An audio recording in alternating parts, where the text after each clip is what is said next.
Figure4online.com/WrestlingObserver.com. How was weekend?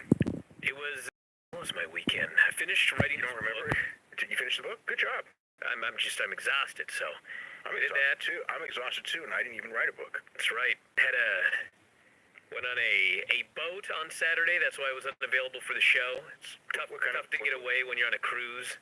Like a night cruise date thing or something? Yeah, just a Christmas party cruise ship. Yeah, I did one of those a couple times, like way back. Not in recent years. They're really fun. Yeah, it was a lot of fun. So I missed the UFC. The Saturday UFC was a great show. Was it? Oh man, it was. Yeah, there were like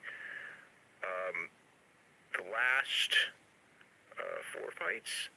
I think they were like, the last 4 fights were really good. The boxing match was. I actually liked the UFC fights more than the boxing match, but the boxing match was pretty epic in its own way. It was much bigger, just because of that knockdown where Tyson Fury. I mean, he was like, he did one of those timber knockdowns where it's like he's done, he's not getting up, and then he sat up like the Undertaker and got up, and he was like, fine. I mean, he wasn't he wasn't wobbly or nothing. It was like an incredible performance. So it was a big weekend for that. Man, UFC's on its way out of FS1. That's right. Only a couple more shows left. Well, hey, since we're on this subject, we might as well start with the UFC pay-per-view percentage story we talked about a while ago, actually. There's an update on this. Yeah. So Sports Business Journal had the story, I'd say 3 weeks ago or so, which we talked about it about the time, about UFC getting a 70-30 split on pay-per-view, which in fact is not the case. In fact, there's not even a deal signed. So we will correct that they are negotiating a deal with DirecTV and with In Demand. Their current deal expires at the end of the year, which is a 50-50 split deal, and they're trying to get a better percentage. But I would say that the 70-30 is highly unlikely that they will get. And these are, there's tons of money at stake. Like if they got 70-30 and they're not, I mean, that was worth whatever it was, 64 million, 65 million, perhaps. I mean, obviously it depends on the year. But for this, if it had been in effect this year, it would have been a $64 million difference in revenue, which is gigantic. Even at, I mean, it's absolutely gigantic. But it's not going to be like that. So that is an update. So I updated. Well, it's kind of a weird situation because, like, obviously UFC, they need to be on pay-per-view, and pay-per-view needs UFC right now. Pay-per-view needs because there's no pro wrestling. So they're both in like a really unique situation where they can kind of hold each other up, but like they need each other. So there's only so much holding up that you can do. I mean, what's UFC going to do if they don't get their 70-30? I mean, they're just like, we're not going to run anything on pay-per-view? Of course not. They really can't. They're not ready for that yet. There may be a day when everyone's ready to go on streaming and everything. Like if streaming, it's just not big enough yet.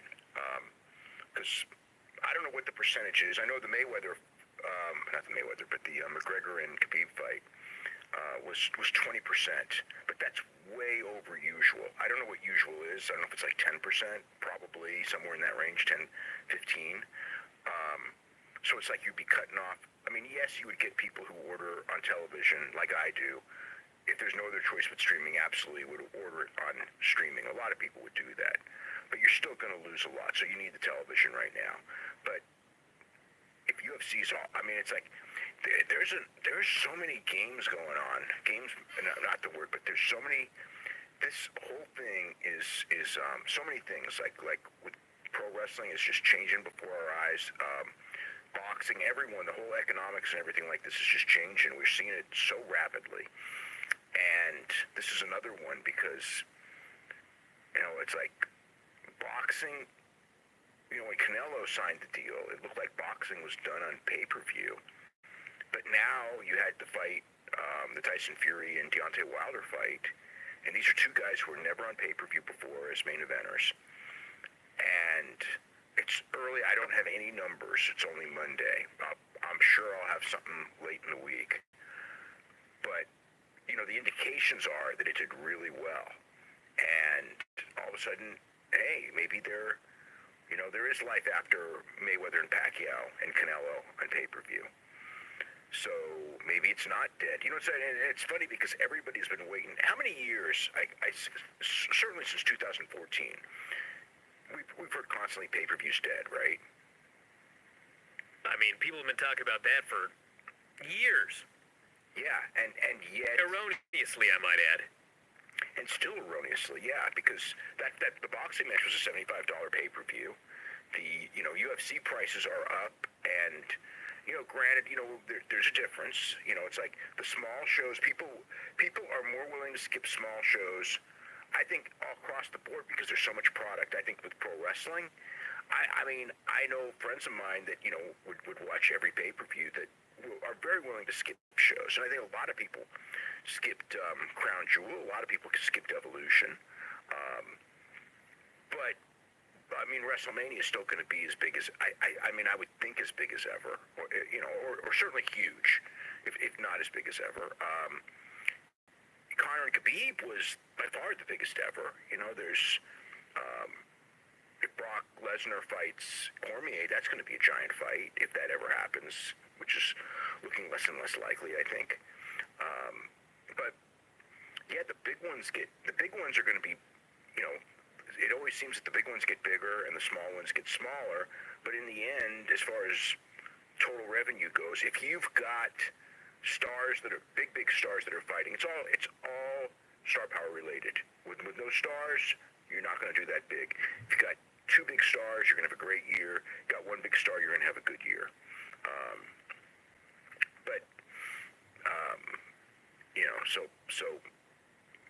But yeah, as far as like pay-per-view's not going anywhere. As far as for the big events, there's no way anytime soon. I mean, 10 years from now, who knows? 5 years from now, probably not. But now will TV pay-per-view be replaced by streaming pay-per-view?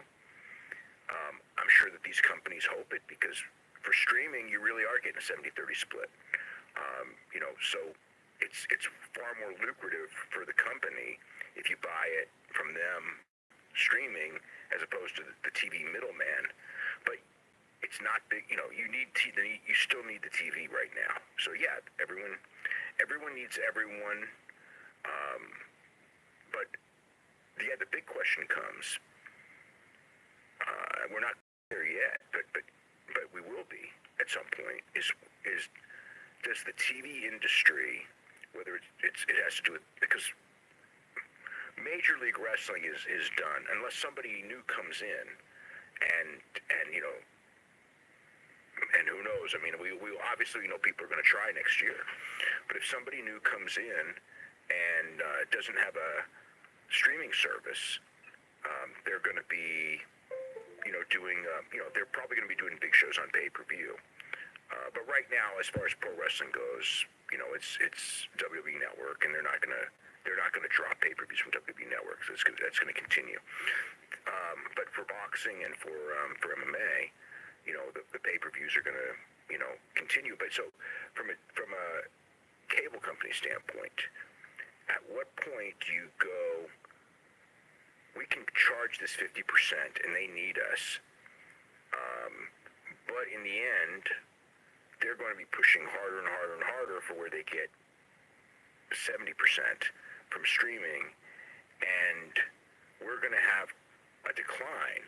Or do we go in there and try to match that and go with like a 70-30 split? And believe me, they're not going to do that. They're not going to do that very willingly. But I'm just talking about the long game where TV's always going to be superior to streaming, I think, as far as just the ease and just the confidence of people. Although maybe not by much, but if you want to preserve, if TV wants to preserve its stake in the pay-per-view industry, they're not going to be able to charge or have such an unfavorable split when there are more favorable splits elsewhere. Will basically split themselves out of being the main provider as soon as the public is more willing to buy the streaming rather than the television or not care. Perhaps you can do, the one thing that they have is the deals where you can't undercut them, although WWE did undercut them, where, you can't undercut them. So let's say, like UFC, just as an example, UFC, they could let's say it's a $65 price for the pay-per-view. If UFC said, well, we'll charge $55 streaming, or you could pay $65 on television, that could lead a lot of people to go, you know what, I'll save $10, just do it that way. And then all of a sudden, and UFC would still make more money on 55 than they would on 65 if you bought it straight from them. So, but contractually, they can't do that right now. So that's another thing of, it's just an interesting game that's going on. We'll have to see. They're going to strike a deal for this year because both sides need each other. But both sides also, there's a long-term game, not the 2019 game, but the 2024 game. And that's interesting to see how that's going to transpire. We got a date for Jack Swagger's first fight in Bellator. January 26th. They're giving him a real tough opponent. So the guy he's fighting is 0-1. His only fight went like 25 seconds or something like that, 24 seconds, against somebody that I've never heard of. And he's 41 years old, I think. And he's 220, so he's going to be probably a good, 45 pounds, maybe 40 pounds lighter than Jake Hager. So he's being put in a position to look good. But, here's the thing. He wanted to start last summer, so he's starting 7 months later. The thing with him is he really has the physical tools on paper to be a hell of a fighter, because number one, the heavyweight division is pretty weak. He is a good wrestler. He is a good athlete. He does train hard. He had a rep for being a real hard trainer when he was younger. Of course, injuries changed that. And he did I'm sure he picked up his bumps and bruises in those years in pro wrestling. But the issue is that he's 36 years old.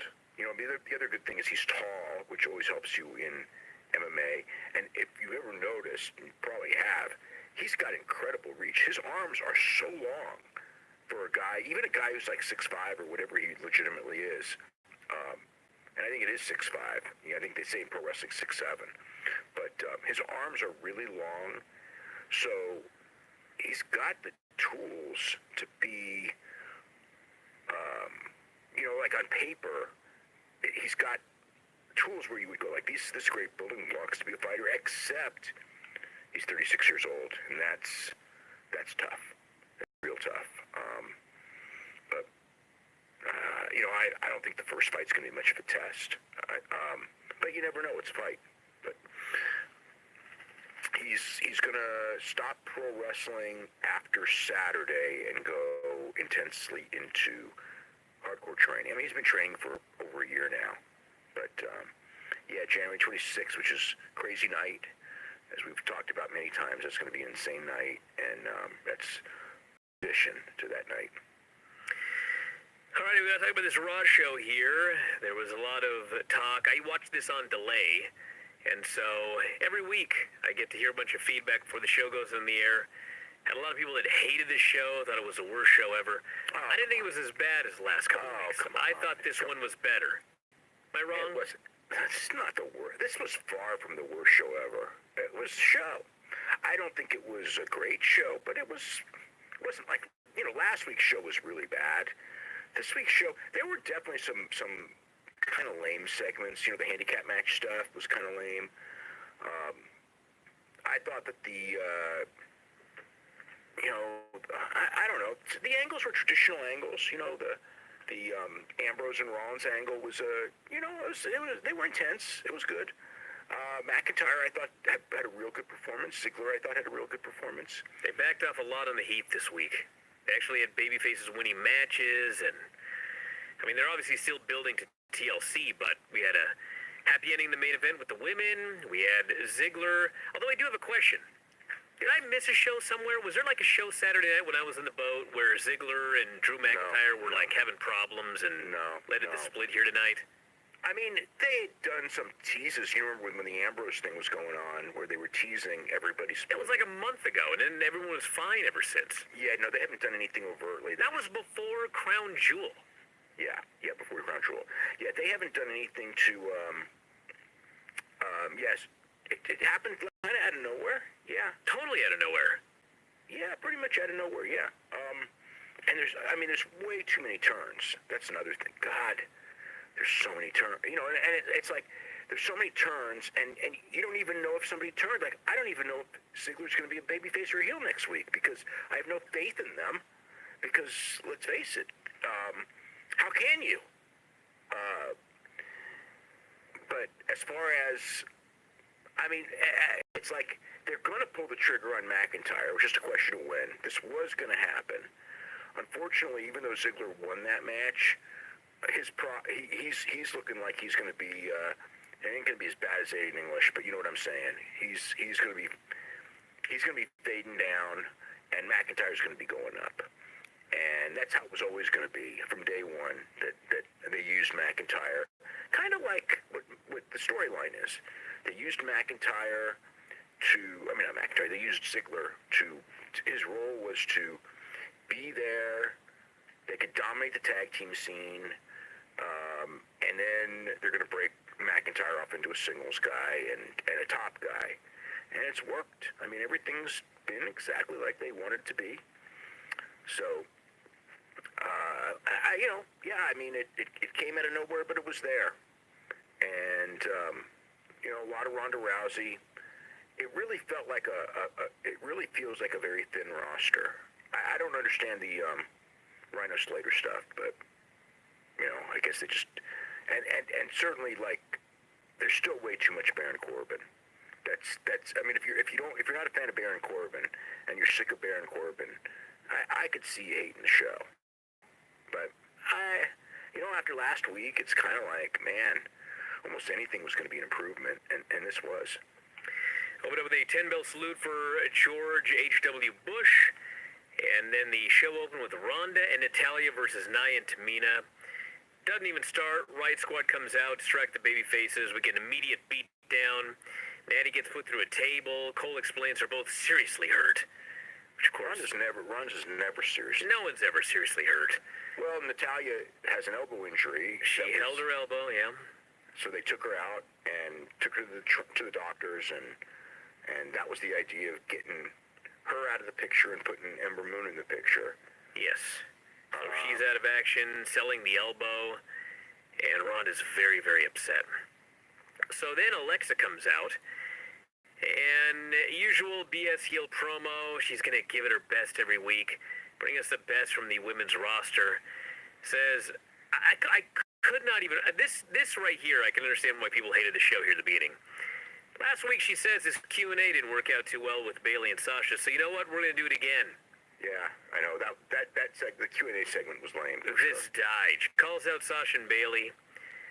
They actually come out, but they want to know where Dana, Mickey, and Alicia are. Alexa pretends she's sorry for what happened. Says they're not going to be out here this week. They never did explain the Dana Brooke turn, did they? No, never. Okay. So, the first person, Zach, wants to know what they think about the comments on social media that Sasha is using Bayley. Sasha sarcastically says, clearly I'm about to stab Bayley in the back again. We're best friends. Isn't that what Corey Graves says, like, constantly? Yes. She actually called him out by name. She said, right, Corey? I know she did. It says they're best friends. They'll be tag partners for life.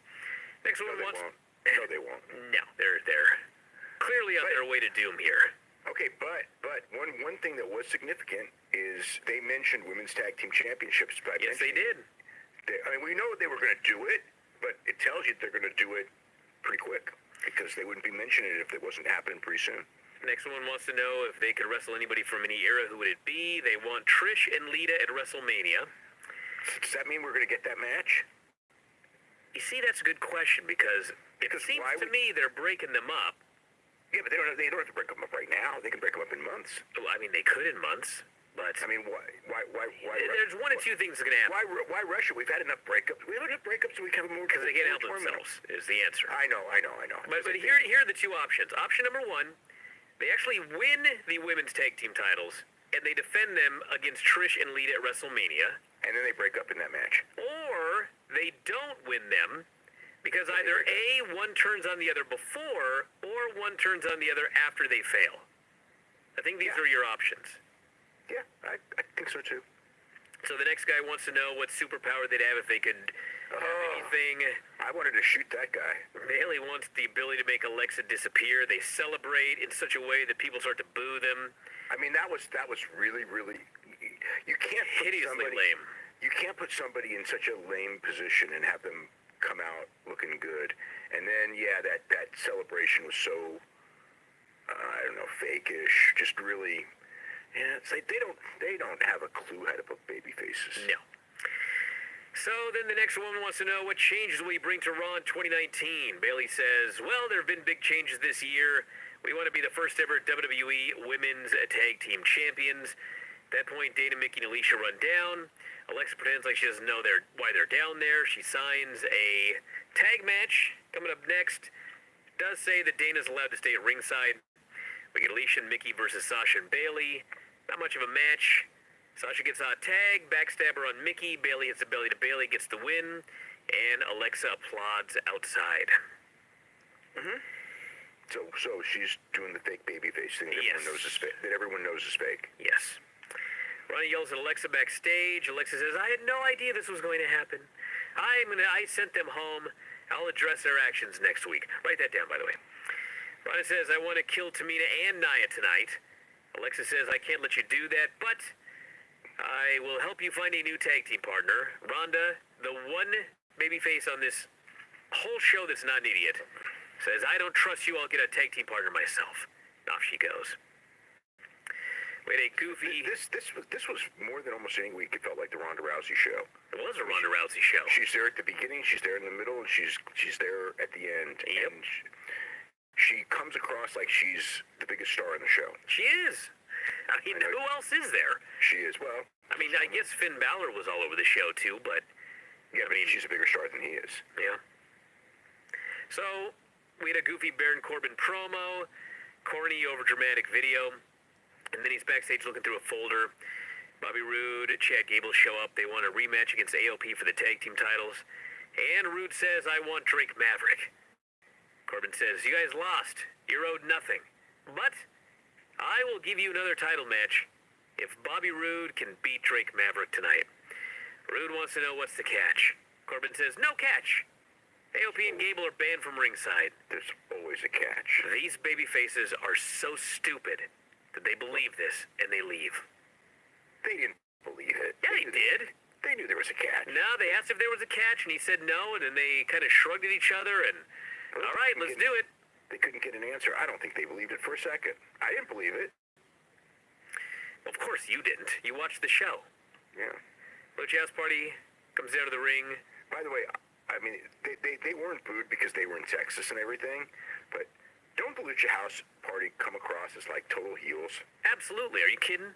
I mean, I'm getting to the point where I don't even like them anymore. And I like them, but I don't even like them anymore because it's like, how do you know? It's like. Well, this week, everybody, the Lucha House Party rules means in a tag team match, all three members of the Lucha House Party can be in the match. It's 3-on-2, basically. We've already established that. Yep. So tonight, Scott Dawson comes out, and he's complaining on the ramp about how this is not fair. He wants a singles match. Yep. And the ring announcer then announces Scott Dawson will be wrestling in a singles match tonight. However, it will be under Lucha House Party rules. It's a 3-on-1 match advantage, baby faces. How is that? How do you do that without like killing your baby faces? Well. Although, I mean, in this building in Houston, it actually worked fine. But I just think that people watching at home are going to start, going, God, the revival's getting screwed week in and week out by the system. Yeah, and then Dawson actually got heat on Lindsay Dorado in a 1 versus 3 match.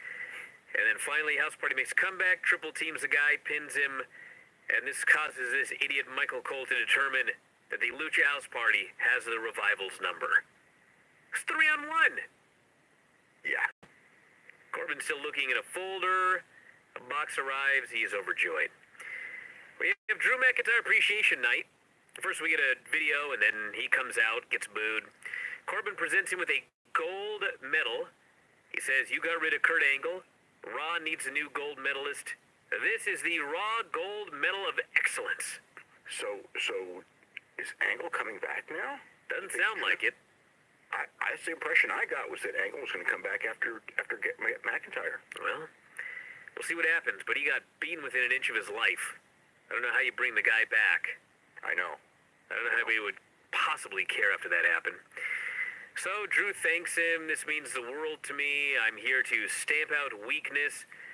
I'm sick of all these geeks on their phone, begging for likes on social media." He starts burying Finn Balor. He's the voice of all these geeks in the audience. He's nothing more than a boy in a man's world. I'm going to hurt him at TLC, break his spirit. Then suddenly, Ziggler's music interrupts. Drew looks upset. I was baffled. I thought they were friends. Ziggler comes out of the ring. He says, "I thought we had an alliance. I brought you to Raw. I don't see myself in your video package. I was the brains, you were the muscle. Maybe my invitation to your party got lost in the mail." Drew says, "You were never invited. You don't meet the height requirement. I was the brain, the muscle, and the talent, the whole damn package." He says, "This is working. This was working, but it's not working anymore. Get out of here." So I got to say that I thought McIntyre really was good here on the mic. he was very good. Yeah. A very good job here.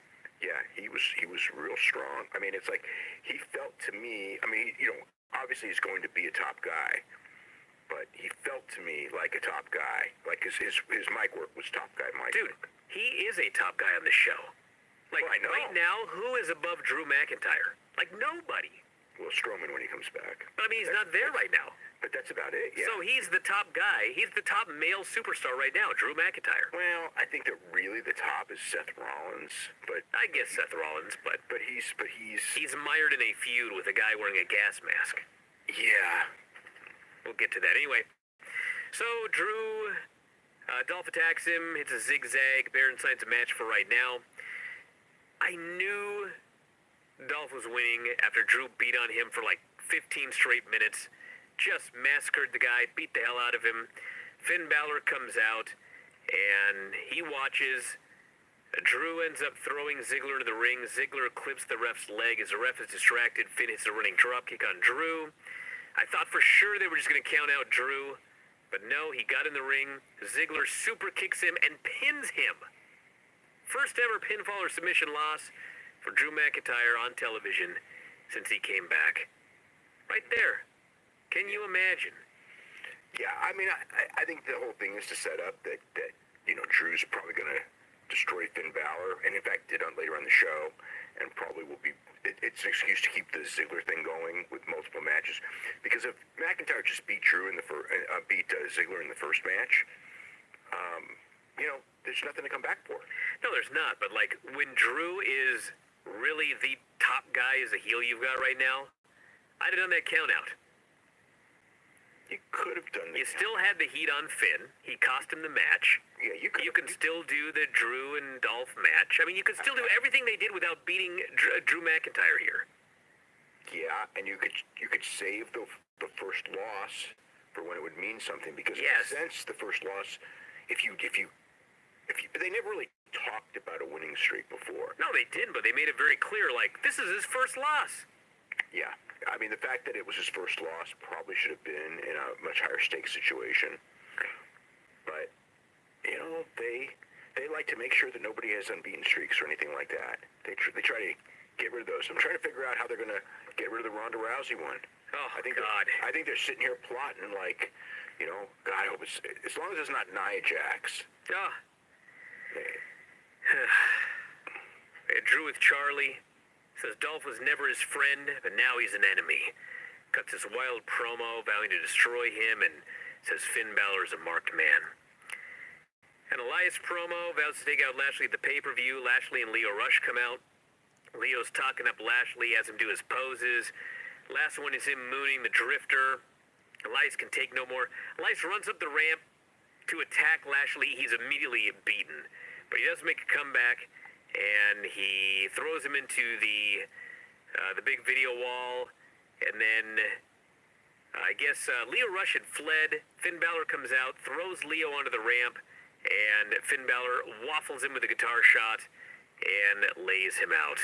Elias did. Elias did it with the guitar, yeah. And Elias, so this was weird. Okay, Elias chased Bobby Lashley, who was kind of crawling, right, to the back. Oh, yeah. It's like, okay, is there like this, like, secret thing? It's like Sleepy Hollow, once you go over that bridge. Yeah, it's like he wouldn't, it's like he didn't go backstage. It's like the guy could barely move. But once you, like, chase the guy to where he's backstage, it's like, is it like Switzerland or something where you're not allowed to attack? I think the timing, something got screwed up because I don't think Lashley was supposed to crawl back there. And the Drifter had to do that deal where he had to, like, do the really, really, really slow run. And he got, so I think something just went wrong timing-wise, but it was absolutely hilarious watching him basically walk behind a man crawling. And as soon as Lashley was out of sight, it was like, I can't get him. He gave up and came back out. Yeah. So, then we had Jinder telling Corbin not to let this stress him out. He wants to take care of Finn Balor tonight. Corbin says, squash him. And then Rhino and Heath Slater show up, and Corbin says, I've been crunching numbers. There's only room on Raw for one of you. He says, why don't one of you make it easy on the other guy? Quit. The other guy wants to quit. So Corbin says, fine, you're facing each other tonight. The winner stays on Raw, the loser is fired. They're both very sad. So, of course, it's Bobby Roode, Maverick. As noted, these babyfaces come out. AOP attacks Gable backstage.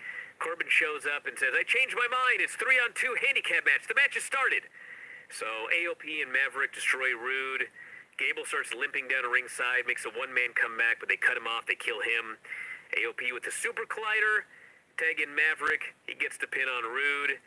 And quite frankly, I say, Bobby Roode and Chad Gable deserve this for incessantly mocking this guy for pissing his pants. This was poetic justice. Yeah. I think they just deserve it for trying to do bad comedy. But don't they deserve better for being good wrestlers? Hell yeah, but I mean, come on. What do you think's going to happen here? I don't know, but freaking Chad Gable. AOP deserves better than to be called AOPP. Well, nobody called him that this week. Thank God. That was like a one-week thing. I know, really. So Dean Ambrose, top heel, comes out with gas masks, a bunch of other guys in gas masks. The city stinks. He had to get himself inoculated. Cuts his promo. It was actually a hell of a promo, despite some of the stupid stuff he said. It was a great delivery. He says, it's easy to rile up Seth because he's just like the fans, needy and emotional. He always wanted something from me, just like the people. Rants and raves about living with someone who always has to be right, always has to have their way. He's talking about Seth, by the way, not Renee. Yeah, I know. Calls the fans gutless, says Seth has weak character, just like the fans, that's why they love him. Says he could take the title by force on Sunday, but that would be too easy. Says Seth is going to drop the ball, he's going to slip up, go into a tailspin, he's going to lose control, and most importantly, he's going to lose the Intercontinental title. Seth's music hits, he hits the ring, attacks Ambrose, they start beating up on all the geeks, and Dean finally hits him in the face with a gas mask, goes to work, drags him in the ring, dirty deeds, leaves him for dead. Pretty good angle right here. Very simple, old school angle. Oh, no, they went too far, because then Ambrose hit him with dirty deeds the second time, and then people start chanting one more time. Well, they've been cheering this guy for weeks now. Well, they didn't cheer him until he hit the second one. I think the one thing we've learned is that if you hit the second one, they're going to cheer you, in almost all cases. So perhaps since we've already learned this and established this, maybe the heel shouldn't hit the second one because all it does is turn him babyface. Or what you do is you lift him up for the second one, and then you drop him. You don't give it to him. Or you chant one more time and you pick him up, and they're chanting one more time, and then you just drop him. Don't give it to him. I think that's a great idea. And perhaps somebody else in that same position might have done that. but that didn't happen tonight, and perhaps it couldn't have happened tonight. But maybe that should be filed away, and the next time they're in a situation like this, don't do it the second time, because you already know that if you're going to devastate a guy a second time, they're going to start cheering for you. We had the Nia Tamina promo. Charlie alerts Nia that that Ronda's partner is Ember Moon. Nia and Tamina intimidate Charlie. Says the reason Ember is the partner tonight is because Tamina's been jumping her from behind week after week, so we don't have to see her face. Gonna rearrange her appearance tonight just like I did to Becky. Gonna isolate Ronda because she can't be 100% after the Charlotte beating. What? She was 100% the next night. And she screams and peeks the mic, and that's that. Why the hell they did Heath Slater and Rhino, I have no idea. Went like 30 seconds. Rhino beat him up, ran into the corner, neck breaker, 1, 2, 3. Rhino's career's over. Heath goes backstage. Corbin announces, "You will now be a referee." Gives him a shirt. Yes, so I wonder what's up with Rhino. I don't know. Yeah. Maybe he's going to train at the Performance Center. Help train guys, who knows? That's possible. They haven't done a damn thing with him. I can't remember the last time I saw him on TV. Yeah, it's possible that they could do that. They could also send him to NXT, because Paul Levesque at the last conference call was talking about how NXT. that guys that aren't being used on the main roster, may start becoming regulars in NXT. Works for me. Balor versus Jinder. The usual usual Jinder match, I apologize. One boring chinlock after another. Finally, Balor makes a comeback, goes up top. Samir tosses him into the ropes. Apollo Crews runs down, beats them up. Jinder kicks Apollo. Finn dives on a Jinder. Throws Balor inside. Drop kick in the corner. Double foot stomp. 1, 2, 3. And it was at this point that I suddenly realized what was happening on this show. Baby faces are saving other baby faces. Only Finn Balor, for the most part, though. Yeah, but Finn was saving guys, and then Apollo's out here saving guys. Apollo did save it. Finally. Yeah. And Balor does a promo. Charlie astutely notes he was helping out the other baby faces tonight. And by the way, no sooner should I mention that than Drew McIntyre lays him out, and not one damn babyface helps Finn Balor. Bunch of ungrateful guys back there. That was backstage, though. Maybe they were not in the same part of the building. Maybe everyone else wasn't backstage. Well, maybe not in the That's same where part everybody of the building, was. But not in the same part of the building, because we didn't see any babyface walking by and going like, "Oh, hey, how you guys doing?" and then keep walking. That would be funny. We had a Lars Sullivan video package. He's being bid for Raw and SmackDown. Guess we'll find out when he makes his decision. What about bodybuilding.com? Are they bidding for him? I think they bid to get rid of him. Yeah. I know they did at least once. Ronda Rousey and Ember Moon versus Tamina and Nia. Actually, for all things considered, this was put together very well. Yeah, well, they worked the match in Bossier City the night before, so it was the exact same match. But yeah, it was fine. I mean, yeah, it was fine. So they ran wild on Tamina for a while. Nia distracted. Tamina super kicked Ember for the heat. Ember tagged in Ronda. Ronda ran wild on Tamina. I thought, oh my God, this could be terrible, but it was all right. Then she demanded Nia tag in. Nia didn't want to tag in. So Tamina tagged her and told her to get in there. Nia got inside, but then she immediately tagged Tamina back in. Ronda yanked her back into the ring. Tamina tried to jump her. I thought, oh my God, there's no way Tamina's ending the streak. Rolled her up for a close near fall. Thank God she kicked out. There was no way that Tamina was going to beat her, no. Ronda missed a step-up knee by about a mile. Broke down into a four-way. Ronda hit a throw. Ember hit the Eclipse. Ronda put her in the armbar. Submitted Tamina. Babyface won the main event. They were all happy. Everybody cheered. And that's how the show ended. So, better than last week. That's great praise. It was better than some of the recent Nitros I've watched from the fall of 1999. Oh my God, Oh yeah, it's better than 1999 Nitro. That's real great praise. Yeah, even last week was better than 1999 Nitro. Really? Oh, wow. It's wow, horrible. Yeah, I thought last week was horrible too, though. Last week was horrible, but it was a different kind of horrible. Yeah, I know. I just remember the Nitro was mind-bogglingly bad, as opposed to just kind of bad. What's up with the revival and the Young Bucks? Matt Jackson just went on Twitter and said that someday that they would wrestle, and you know, save this tweet, and then then Dash Wilder said someday they're going to wrestle and save this tweet. So I guess we should save the tweets for when they wrestle. Someday they're going to wrestle. I always figured someday they'd wrestle. I don't know where, but someday.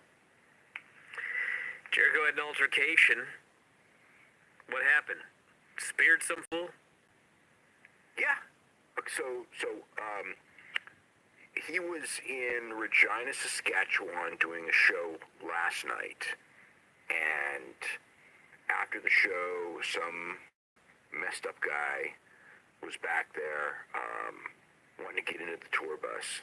There was apparently a kid helped play or did some drum work or something like that on the show, and the kid wanted to get on the tour bus or get autographs or something like that, and this other guy said that he'll get him on the tour bus. So he tries to get him on the tour bus. I guess that they don't want him on. He ends up somehow sneaking on, and one of the guys in the crew saw him, and they got into a fight, and actually the guy ended up with a broken collarbone from the fight. So then he gets kicked out. Jericho's yelling at him. So Jericho gives him a spear, and he's pounding on him from the mount position. I think it was a mount. He was on top. Nobody actually told me that the guy may have had like a guard or anything. He just said Jericho was on top of him and punching him out, and then he went back on the bus. And then he came back out and did it again and tried to tell the people to he let him go. And then the people who were there, and there was people watching this, tried to hold the guy till the police comes. Then he got away, and he ran away, and then the police came, and the police chased him. And the police ended up arresting him. So they did end up catching him after the guy ran away. So that is the gist of the story of what happened last night. Man, oh man. Yeah. What's up with Osprey and Pac? Wouldn't that be like terrible if like Jericho did something like he's pounding on this guy and he breaks his hand and then he's off the Tokyo Dome show? Although I'm pretty sure he could wrestle the Tokyo Dome show with a broken hand. I'm sure he would. I don't think the NSAC is going to issue a medical suspension. Yeah. I think he would. He probably would work it like in some form. But I mean, you can always get hurt in a fight. But whatever. So what were you saying? Osprey and Pac. Osprey and Pac are wrestling February 15th, I think, in London. They're wrestling in February in London. The show's already sold out. The show sold out in minutes. So, I mean, like, pretty much all tickets were sold in 19 minutes, but there were, like, singles and stuff. So it wasn't, like, officially a sellout for, like, an hour and 45, but there were almost no tickets left after 19 minutes. So, even though the UK scene's struggling, I mean, I'd love to see that match. Will Ospreay and Pac, I mean, that could be just an incredible match. I'm sure, I figure that Revolution Pro is going to have like, I mean, that's a match that it should sell out. So, and they really should. I don't know politically how you can pull this off because Pac is wrestling for Dragon Gate. In fact, he's going for the championship right as we speak, or in a couple of hours against Masato Yoshino.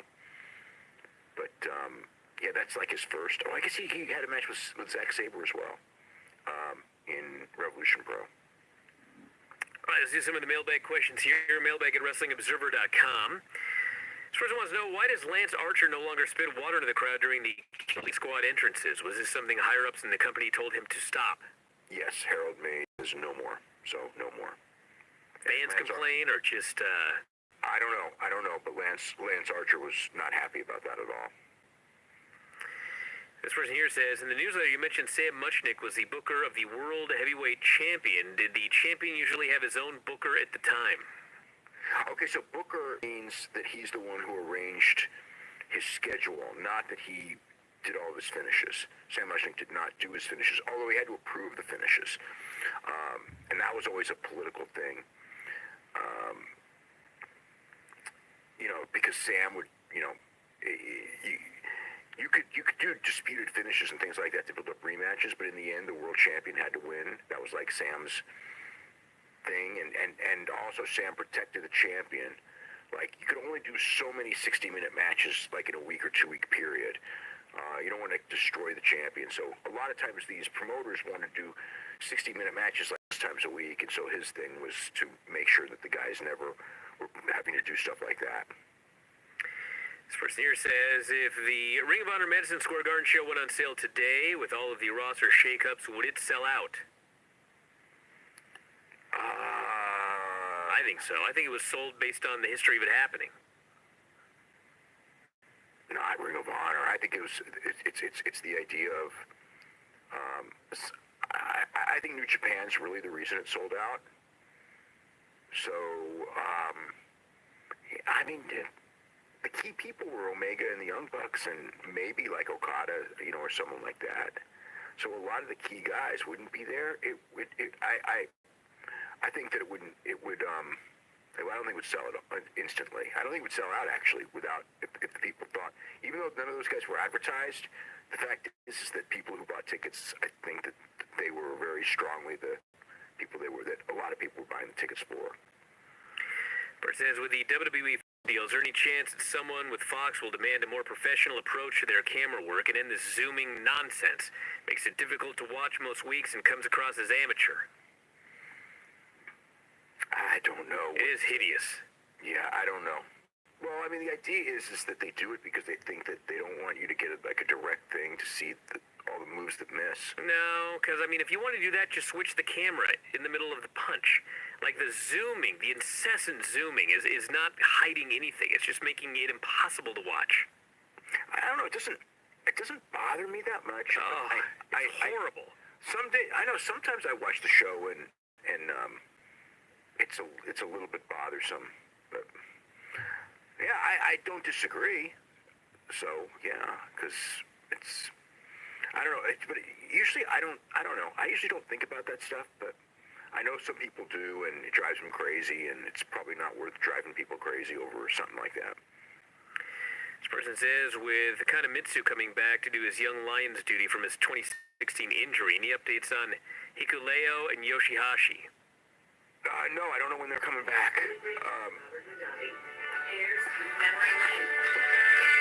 What is going on here? That's a good question.